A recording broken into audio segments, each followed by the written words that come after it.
Ito si Q, ang 6'10" AI robot ng Toyota na kayang mag-dribble na parang totoong player at makapag-shoot ng may 100% accuracy. Pero isa lang yan sa napakaraming paraan kung paano nag-e-evolve ang basketball. Tulad na lamang nitong airless 3D printed ball mula sa Wilson at mga jersey na kayang mag-transform sa ibang design at marami pang iba.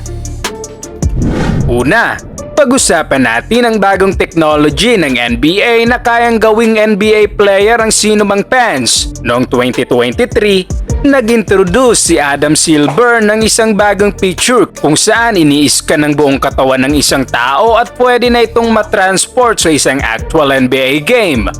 Pwede yan kung gusto mong makita ang sarili mong dakdakan ng idol mong player. Medyo weird pa nga tingnan. Pero sa sobrang bilis ng pag-advance ng AI, pwedeng mas maging realistic pa yan sa mga susunod na taon. Pero hindi lahat ng technology ay success. Ang iba naman ay pumapalpak rin dahil noong 2023, gusto ng NBA na baguhin ang viewing experience ng mga pansalaro. Kaya't nag-experiment sila gamit ang mga drones. Iniisip nila na magandang paraan ito para magkaroon ng bagong camera angle sa TV. At sa Celtics Sixers playoff game, sinubukan ng liga ang unang in-game drone. Pero maraming fans ang hindi ito nagustuhan dahil hindi lang ito nakakaharang sa in-game viewing experience ng mga fans, kundi maingay pa. At pati nga ang mga fans na nanonood sa bahay ay hindi rin ito nagustuhan. Kaya't nagpunta ang mga ito sa Twitter para i-roast ang NBA sa mid-game. Hanggang sa nagdesisyon na lang ang NBA na huwag nang gumamit ng drone sa natitirang oras ng larong yon. Sa 2019 All-Star Tech Summit naman, gusto ni Adam Silver na isipin ng mga fans na paano kung isang jersey na lang ang kailangan mong bilhin sa buong buhay mo. Dito naman ipinakita ang smart jerseys na parang isang alien technology. Basketball jersey na kayang magpalit ng pangalan, numero at pati ng team. Ginawa nga nilang parang transformer ang jersey.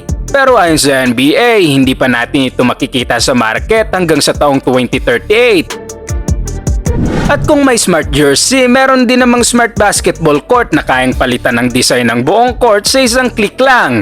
Ito ang LED glass floor, isa sa mga pinakabagong teknolohiyang ipinakilala ngayon sa mundo ng basketball. Sa halip na traditional hardwood, ang court na ito ay gawa sa matitibay na glass panels na may full LED screen sa ilalim. Dahil dito, pwedeng magbago ang court lines, kulay, logos at animation sa isang iglap. Parang nagpapalit ka lang ng wallpaper sa iyong phone. Una na itong ginamit sa NBA test run noong NBA All-Star Weekend kung saan naka-LED court para sa celebrity game, skills challenge at 3-point contest. Pero sa ngayon, hindi pa ginagamit ang smart LED court sa regular NBA games. Hardwood pa rin ang official court dahil mas komportable ang mga players, mas consistent ang bounce at mas okay pa rin gamitin para sa high-level competition. Kung may smart jersey at court, meron din namang smart basketball hoop. Ito ang $6,500 basketball hoop. At matindi ang device na ito dahil may built-in TV ka na sa board mo. Kaya pa nitong mag-track ng stats tulad na lamang kung ilang shots ang naipasok mo. At pwede ka pang manood dito ng training videos kasamang mga professional NBA level trainers. May camera rin para makapaglaro ka kasamang mga kaibigan mo saan man sa mundo. Ito naman ang smart basketball. Secretly, isa itong computer. Ito ang SIQ Smart Basketball. Simple lang sa labas pero loaded sa loob. Hindi mo ito makikitaan ng kahit anong tech feature sa surface.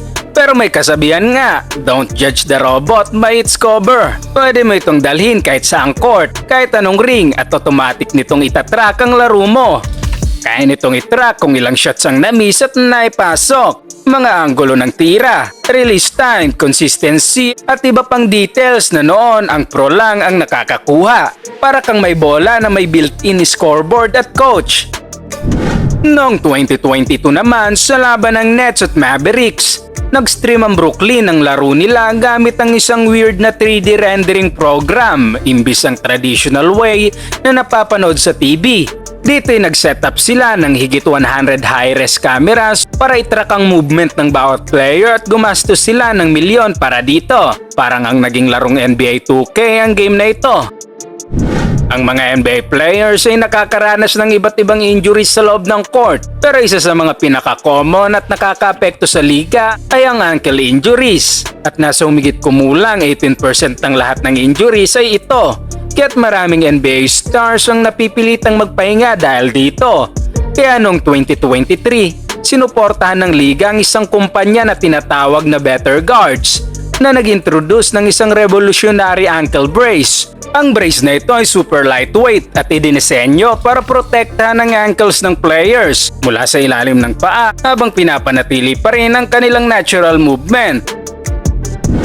Pero alam mo ba na ang NBA gumagamit ng military-grade missile technology sa mga laro? Ito ang David Sling, isang Israeli missile defense system na isa sa may pinaka-advanced na AI sa mundo. Kaya nitong i-track at patamaan ng mga enemy missiles sa ere. Pero syempre, hindi naman magpapasabog ng rockets ang NBA. So paano nga ba nagagamit ito sa basketball? Well, yung same tech na nagpapatakbo sa David Sling ay binili ng NBA. Ibig sabihin, kinuha ng NBA yung same cameras, optical sensors at algorithms mula sa David Sling at inilagay ito sa NBA arenas. Kaya bilang resulta, bawat player, bawat bola, bawat rep, bawat pen, bawat galaw sa buong game ay natatrack nila ng 25 times per second. At dahil dito, nakakagawa ito ng millions of data points bawat laro. Tinatrack ang bawat aspect ng game mula sa bilis ng takbo ng players, gaano karami ang tinakbo nila, hanggang sa type ng shots na tinitira nila. Basically, kung anong nangyayari sa court ay natatrack ng NBA. Noong 2023, inanunsyo ng Wilson na official creator ng basketball ng NBA ang isang groundbreaking development. Ito ang paggawa ng kauna-unang earless basketball at agad na pawaw ang mga tao dahil kahit hindi ito nilalagyan ng hangin ay mapipil mo pa rin na para lang itong normal na bola. At dahil wala ngang hangin ay hindi ito napaplat o nabubutas. Hindi na rin kailangan bombahan pa. Entirely 3D printed ito kaya't mas mura itong alternative para sa NBA. Nagamit na ito ni Keron Martin Jr. sa 2023 dunk contest na naging kauna-unahang player na nakagamit nito sa official competition. At medyo mix ang results dahil sa kanyang first and second dunk attempt ay dumulas ang bola sa kamay niya. Sinabi ni Kenyon na medyo slippery nga ang bola pero early stage pa lang naman ito at marami pa silang upgrades na gagawin. Kaya't baka isang araw ay makita na lang natin ang mga NBA player na ginagamit na ito sa totoong laro. Noong 2017, ang mga engineers ng Toyota imagine ang robot na hindi nagmimintis ay lalo pang bumangis. At kahit nga ang mga pro players ay natatalo nito sa shooting contest. Ngayon, lalo pang gumagaling ang technology ni Q. Noong 2022, may lumabas na video ng Q5 kung saan halos parang real player na ito. Makikita mo siyang gumagalaw pababa ng court habang nagdidribble, pumapasa sa teammates at nagsushoot ng free throws, 3-pointer, half-court shot at nagsiselebrate pa. Sa loob lamang ng ilang taon mula sa halos hindi makagalaw, kaya na niyang gawin ang lahat ng ito. Nakakaalam. Pero kung sumikat ang mga robot sa basketball, baka magkaroon pa tayo ng robot league in the future.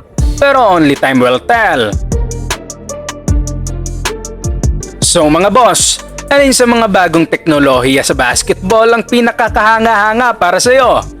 Gusto mo bang subukan ang kahit isa sa mga teknolohiyang ito sa practice man o laro? Sa tingin mo, gaano kalaki ang magiging epekto ng AI at smart tech sa basketball sa hinaharap? I-komento mo lamang at babasahin natin yan. Huwag kalimutang mag-like at subscribe para sa mas marami pang sports kwento.